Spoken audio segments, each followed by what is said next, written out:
स्वतंत्र पक्ष कोर्ट रे एक राय प्रकाश पाई। घटना पृष्ठभूमि हूँ चांदा थाना अंतर्गत एक ग्राम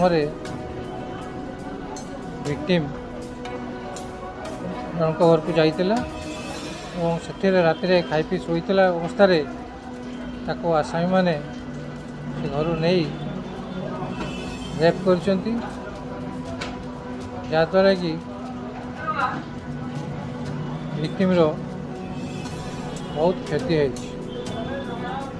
घटना थाना रे एतला है चांदा थाना या इनक्वारी करी आसामी विरुद्ध में चार्जसीट दाखल करते से केस विचार करी माननीय अदालत आसामी को यावज्जीवन कारादंड आदेश कर